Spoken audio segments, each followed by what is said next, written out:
Okay, very warm welcome to the Raw Mind Talk. Remember, in studios, we have had a very in-depth conversation, and we have talked about career leadership and how far we have come and how far we are going. We have talked about our primary leadership. We have talked about exams, P7. We have talked about our year 11, which is equivalent to senior 4. Now we have talked about leadership, how we were inspired to be leaders. Now I want you to give us an insight about the campaigns. Then you had somebody who inspired you as the second, and you said that you can do it. Whenever there is a gap, you want to take it up. Now you start the campaigns. Yes.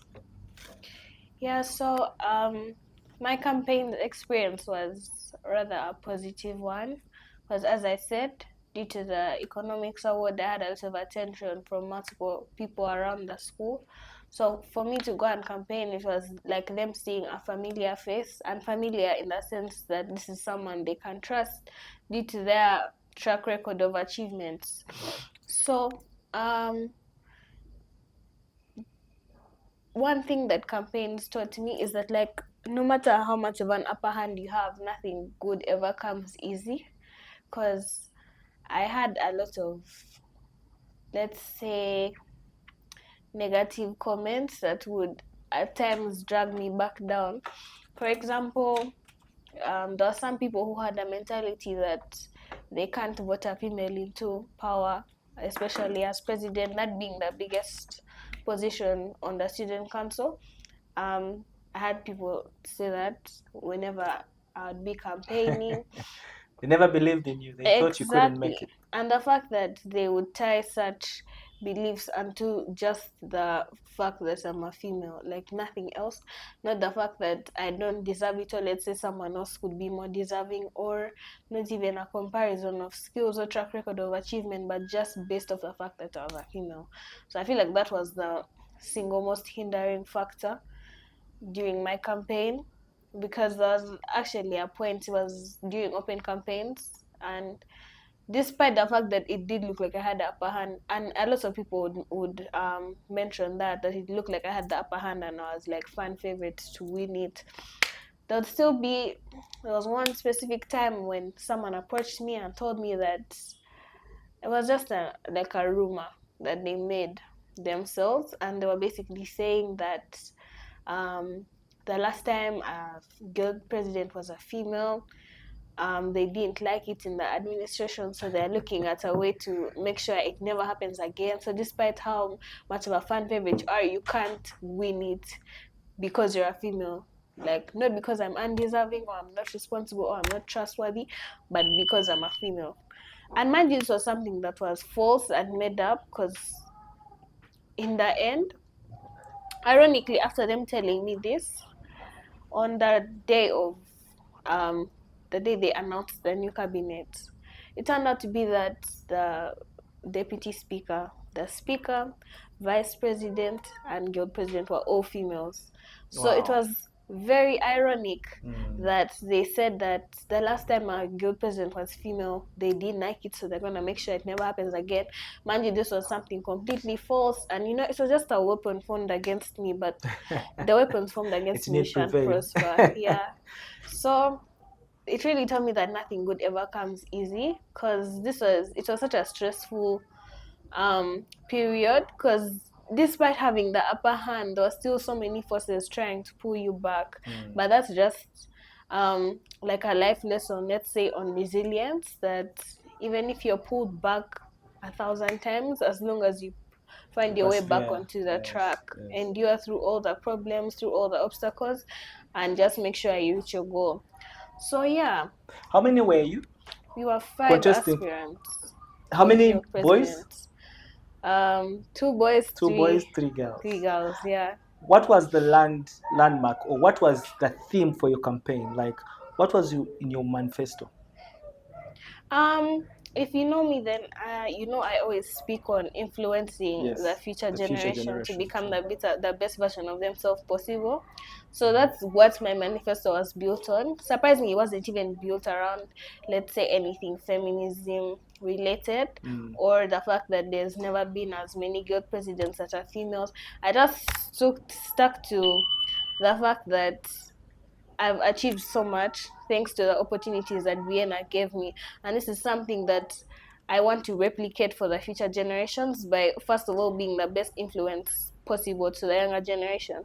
And I know that it works. Or from the bare fact that Ronel mentioned me in his Yes. interview, I don't know what he said, but the fact that he did, Yeah. I can see that all my dreams are coming to light, to the fact that the younger generation actively seek inspiration from who I am, and it's something that I want to continue to do whilst in Vienna, whilst out of Vienna. And I'm just grateful to have the opportunity to be guild president and to be someone's role model. And that's what he Yeah, said. He said you helped him during the campaign. You moved together. Then even after the campaign, you normally check on him, get to know how he's doing. exactly. So it really speaks to your character, your empathetic person in you, and your values and morals. But then I'm now thinking, you go to the campaign, 5 people, 3 girls, 2 boys, you hit them up.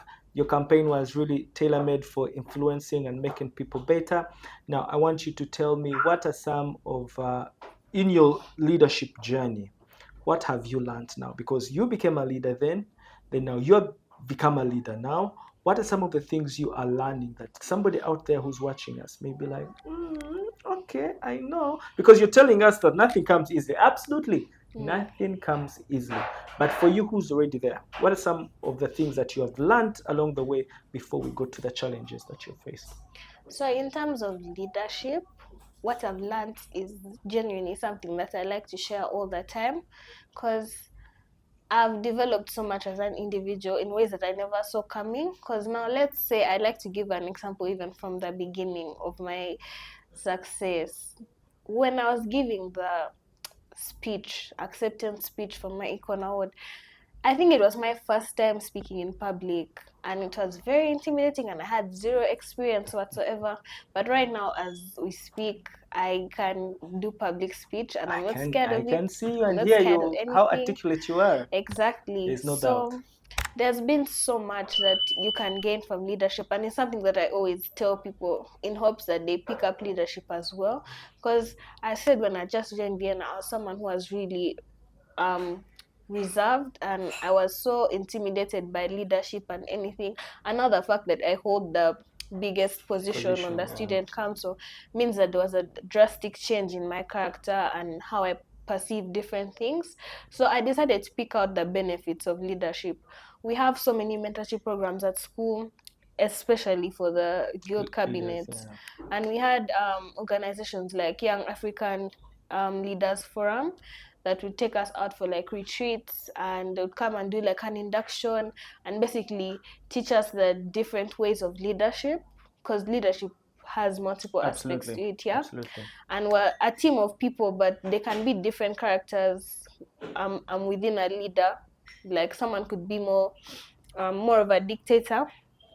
I look at myself as more of a diplomat, So there's different characters within the team, Yeah. and it takes having the blessing of being a leader in Vienna for you to have been taught about all of this.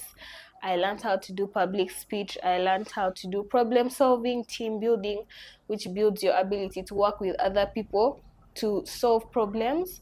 I learned to stop being scared. Like I used to be so scared of problems, and every time I'd be facing a problem, I'd make it look like it's the end of the world. But now we get thrown at so many problems, and the fact that we're able to overcome each and every one of them is basically like teaching us optimism and teaching us to endure. And it's like it basically, I don't know, it just helps us become better individuals, make more well calculated decisions, more mature decisions. It teaches you emotional intelligence, teaches you how to navigate certain problems in different ways and in the best ways possible. There's so many benefits that you can get from being a leader, and it's something that I always encourage people to take up. And this is truly a blessing, because not everyone gets to experience it, especially due to the fact that we have elections. Some people don't make it through, so they don't get to see the benefits. But the fact that you're able to come at the end of the day and experience all of these blessings and basically make you stand out more as a more articulate person, as someone with problem solving skills, um, well cognitive problem solving skills, like everything that it gives you is truly a blessing, and it's something that I always and will always preach. And I'm thankful for the opportunity, which is something I say, and I always encourage my cabinet members to be grateful as well, because not everyone gets it, but we at Vieana as a cabinet have the blessing to have experienced all of these. Wow. Yeah. Wow. So it's very interesting that at times the things we take for granted are the things that give us the leeway too.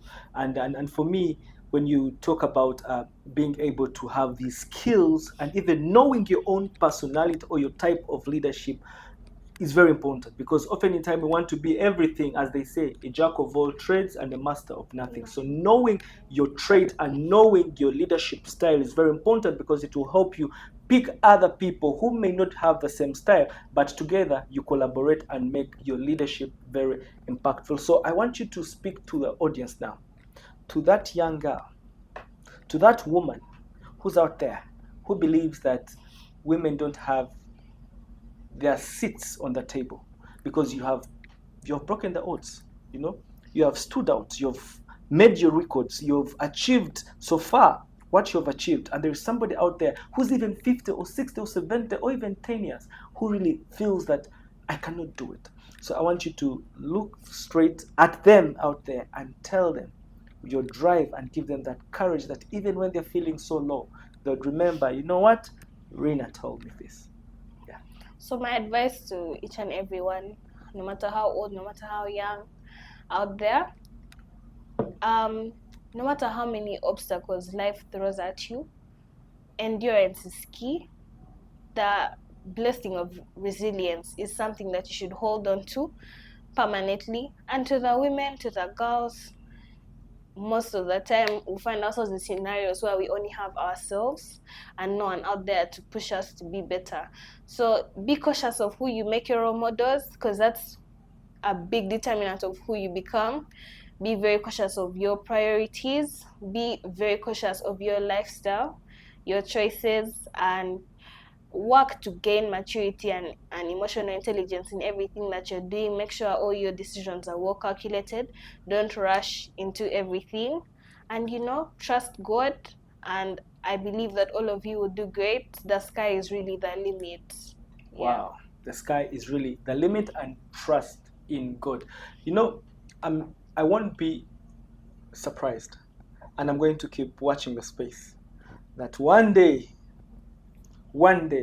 I'm going to be deliberate and intentional to follow you up and I'm so sure that actually the world has so much for you, and the skills you're learning today and the knowledge you have and the wisdom and intelligence, may God continue blessing you and make way for you. And please, as you said, resilience is everything. Let's keep in touch with our God. I'm very delighted for AMIYA. AMIYA. Yes, I'm very excited for AMIYA Reina ADUBANGO, the current guild president of Vieana College, who has come through to share experiences, to share her journey with us. And there's so much I personally have learned from her, and I'm very sure there's so much you've learned from her. And the thing we do best here at the Raw Mind Talk is to have these conversations, because we strongly believe that success and humans leave clues, and it's our responsibility to scoop out those principles and have an understanding on how you and me can use them to better ourselves. If this episode has been a blessing to you and there's something you've learned, kindly share it to somebody, or kindly share a link to your groups or to your friends so they can learn. And this is how you help us grow, and very important to us. And feel free to send us a message, a comment, an idea, or any other person you know out there that you really want to learn from or have their story discussed on this platform. Otherwise, I'm Gardner, and this has been the Raw Mind Talk. Be blessed, continue learning, and together let's transform the world. Adios.